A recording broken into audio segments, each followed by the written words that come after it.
crew with me, and I'm not trying to start no shit. I'm just trying to enjoy the game. But like Buffalo games, I seen a grown woman get punched in the face by a drunk ass dude because she wore a Jaguars jersey. Like, shit is ridiculous. I have so many stories from like Bills games, from other people too. My friend Andrew Garrigan, who I mentioned before, he's a Dolphins fan, and as a 9 or 10-year-old, he said he went there with his dad, and somebody chucked a full beer at him. 9, 10 years old. His dad tried to find out who threw it, can never do it.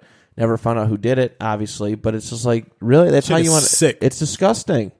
It's disgusting. And a lot of them I feel like are just, and I'm not knocking all Bills fans. I want to get that point across. Yeah, this is not a knock on all Buffalo Bills fans. This is a select few that has no fucking sense, and they can't help themselves. I just feel like they like it because, I don't even think the real fans. I just feel like it's a thing to do in Western New York on a Sunday in the fall, winter time. Yeah, go get drunk. That's what I mean. That's legit what I feel like. I feel like with a lot of people, like you get, oh yeah, we're at the Bills game, drinking shot, and they take these group selfies and stuff, and they're taking selfies the whole time. It's like, why the fuck are you even here? Right. Why even bother? It's just for social media clout? Probably can't even name 5 Bills players, honestly. Exactly. Josh Allen, That's it. Sammy Watkins, bitch, he got traded 3 years ago. Get the fuck out of here. But it's like, get your fake fan ass out of here. Just stop.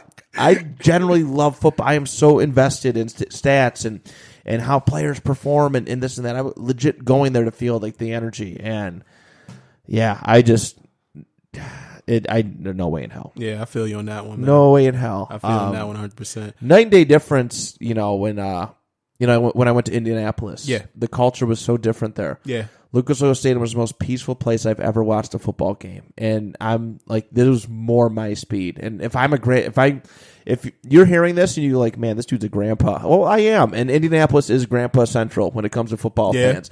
Titans fans walking around with jerseys on, sitting side by side with Colts fans who they didn't know, and just sitting in harmony watching a game. That's how it should be. Yeah. That was so nice. And people got excited, when things were good. People got excited, but nobody was throwing punches. Nobody was throwing beers. Nobody was, extra drunk. Right. Just acting a buffoon. Nobody was doing that. Yeah, that's what's up. People were sitting there having a good time. And I know you went to, you're going to Baltimore this weekend. I went to Baltimore before in 2016. Okay. And I'm going back. So I'm leaving tomorrow. I'm going back tomorrow. Awesome. Yeah, and I'll be going to the Arizona game. And, listen. I don't know about you. When you first went to your first Colts game, did you cry? I hugged the stadium. I cried a little bit, bro. Yeah. Listen, I'm gonna tell you my story. Please do. I love hearing this. We're going to the game. It's me, my cousins, my boy Gene. Like, this is our crew. This is what year was this? I'm sorry. 2016. 2016. Yep. Okay. This is a season opener, week 1 against Buffalo in Baltimore. Okay. And we park, and where we parked at is like about a good mile walk from where we parked at to the stadium. So they call it the Ravens Walk. Yeah. So, you walk out and, you see a couple of Ravens jerseys and, everybody's cheering, like people honking their horn, like, oh, Ravens. And like, yeah. So then you hit this turn and then nothing's like a fucking sea of purple. Oh, and dude, I seen that. I lost it. Yeah. And, tears just started bawling, son. Oh my God. I'm just like, I got my glasses on. I'm sitting there crying, walking. I'm like, yo, like, I made it, man. I made it. Like, I'm home. And you've been a Ravens fan for how long? Since 2000. So the year they won the Super Bowl. First ever football game 16 years it took you to see it. First football game I ever sat down and watched, like sit down from start to finish, was this Ravens Super Bowl against the Giants. And ever since then, I've been a Ravens fan. Yeah.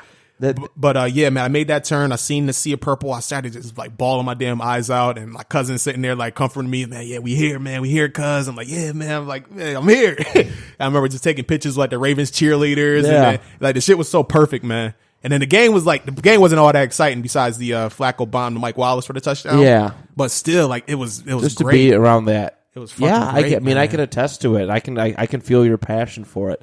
I can almost feel that vivid, experience. It was beautiful. Dude, I probably waited about the same amount of time. I mean, I was on board the Peyton Manning fan train, but legit probably since 2001, 2002, always been begging my dad, hey, can we go to Indianapolis? I really want to go see a Colts game. And he'd be like, no, we can't afford it. And I'm like, it's understandable. And last year I was just like, you know what? I have to do it. I have to do it. I've been told no by too many people in my lifetime, and that I have to do it. Like, everyone keeps saying next year, next year, next year. Well, next year is not always guaranteed. That's a fact. So I was like, let's do it. I bought 4 tickets. I paid for the hotel rooms. I said, who wants to go?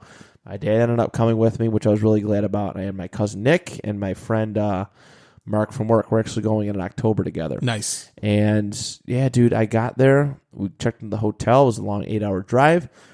And I was like, man, first thing I want to do, I want to go see the stadium. Got to go see Lucas Oil Stadium.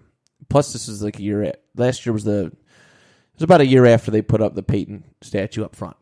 So they got a Peyton Manning statue? Yeah. I did not know that. It's beautiful. I'll show you a picture. Nice.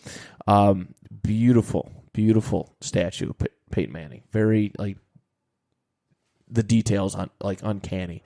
But we ended up going to eat first, actually, which I was okay with. I was hungry. It was a long drive.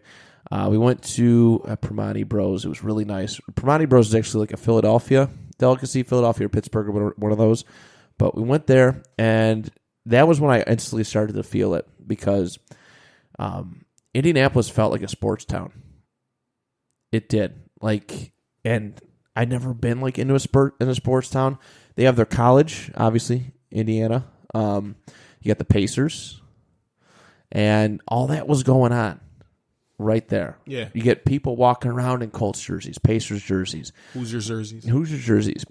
And there's banners all over the place. There's a huge mural inside of this Primanti Bros sandwich place. Yeah. And I was just like, man, like there's just bars and just everything. There's so much to do. There's such a cool nightlife. And I actually felt like safe walking around at night, which was really cool. It was just a very clean city. And I was like, you know, that's when I started to feel it. And then we went over to the stadium, and I just lost my mind.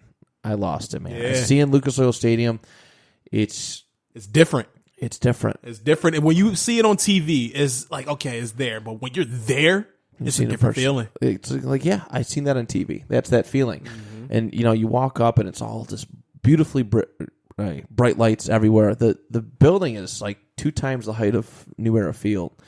It is very tall. There's like 6 levels to seating in there, probably maybe 7. But yeah, you're just taking it all in. It's just very well decorated, and yeah. And then the next day you wake up going over to the game, and they're doing their own Colts tailgate, and it's not like people going through tables. It's very old people-esque and very like kid friendly. Yeah. And I was like, these are my people. Indianapolis forever. Indy forever. That's what I was feeling, and I was like, "Oh my god, this is just perfect." And like that's the experience I want everybody to have. You know, I'm like, Ed, go to Atlanta.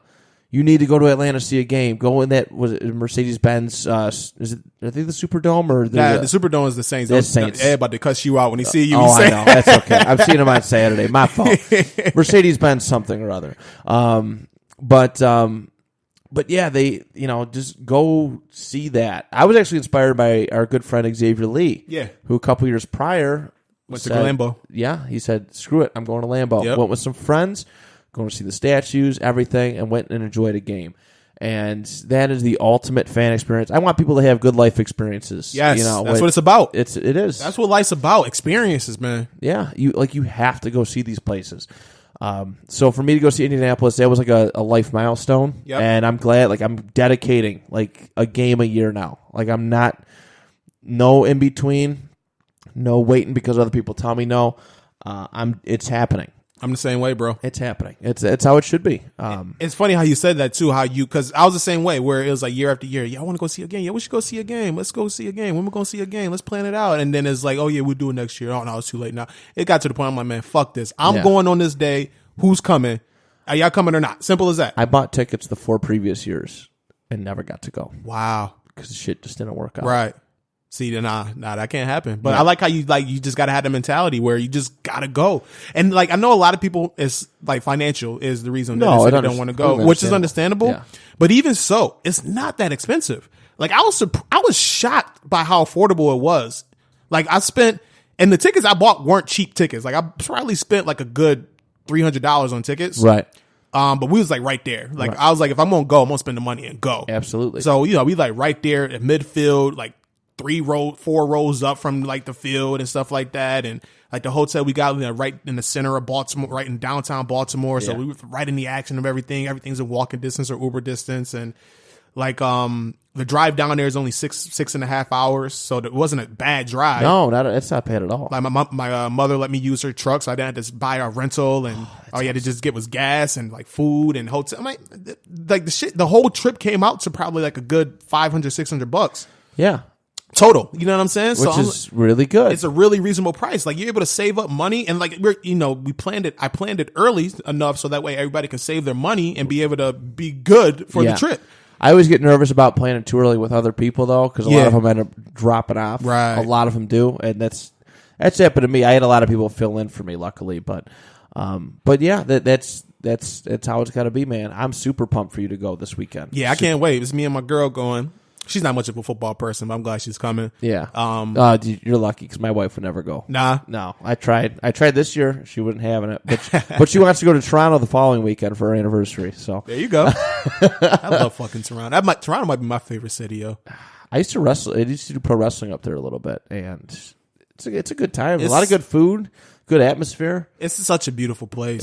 It's beautiful people. Like it's no animosity, zero animosity. Like. Now that they legalized weed, first of all, before they legalized weed, it was cool. Like I used to go up like every year. I used to go up with my boys, Donald, Aaron, Hakeem. Yeah, we'll go up there for somebody's birthday. We'll party all like the whole weekend and then come back home. Yeah. Every time we went up there, we had a fucking blast, man. Beautiful women it's all over the place too. I mean, cool it's really people. not that. It's an hour drive. Right. It's an hour drive, like hour 20 of traffic, hour drive if you just like driving. Yeah. So you're literally right there from like a major city. It's literally New York City North. Yeah. Like, that's how I look at it. It really is. I mean, they have their own, like, major basketball team. Basketball teams don't go just anywhere. They go to major metropolitan cities. Exactly. And, they have that. And Toronto has they have a big hockey team, Maple Leafs, big following. And, baseball. The city's just massive. Yeah, baseball as well. And the city's just massive. There's so much to do there. You can very easily get lost in it, but it's still affordable, too. At the same time, which is, that goes a long way. My first experience with Toronto, I got a story for you. Oh, yeah. So my first experience with Toronto, I was going up for my boy Hassan's bachelor party. Okay. Shout out to Hassan. He's on the show before. And he's like, yeah, we're going to go to Toronto for a night. We're going to have a good time, man. We're going to, got hotel rooms booked, whatever, blah, blah, blah. So I'm like, all right, bet. I'm with it. So we just go for the weekend or for the night. So I drove up there and I'm following behind my man Daryl because we both going up together. So he took his car, I took my car. So I followed behind Daryl. And keep in mind, like I'm from the States, so my phone don't work in Canada. My GPS doesn't work in Canada, so I'm like strictly following him. Yeah. All right. So we driving, driving through traffic, and we finally get to Toronto, and it's busy as fuck. It's crazy traffic. So we get to Toronto, and we're on like Kings or Queen Street, one of those streets. And, following behind him and he makes a wrong turn. So I'm still following him, right? Yeah. So then he busts a Yui in the middle of traffic, right? Busts a big ass Yui in the middle of traffic. I'm like, he rolled in my window. Yo, where you going? Oh yeah, I made a wrong turn, man. Just turn around. I'm like, all right. So I keep in mind, this is a busy ass street where I can't just bust a Yui like you just did. Yeah. So anyway, we driving. He busts a Yui. So I find a place to, finally turn around and then come back. So then I'm looking for his car. I'm like, all right, I'm turning. Where's he at? I don't see him. I'm like, shit. All right. So I'm like, you know what? I'm not going to panic. I'm just going to turn around and look for it again. So I turn around, go back. Don't see nothing. I'm like, shit. So now I'm getting nervous. So now I'm just driving up and down the same street, trying to find this dude's car. Now, keep in mind, he didn't tell me what hotel we were staying. He told me what hotel we were staying at. But no address. But no address. Oh, right. My God. So I don't know where to go. So then I'm like, all right, don't panic. I'm going to pull up to a gas station and then, do that. So I pull up to a gas station, talk to the dude. Yo, man, I'm lost right now. I'm looking for this hotel. You know where to point it at? Do you know where this is going to? Oh, yeah, this is right over here. Yeah, just boom right there. You're good. All right, cool. Go there. Don't see nothing. I'm like, shit, where the hell is this hotel at? So then I pull over to the side. I'm walking up and down the street. Yo, do you know where this hotel is at? Oh, yeah, it's right over here. Nope, not there. You know where this hotel is at? God. Yo, literally, I'm looking for this hotel room for like a good 3-4 hours.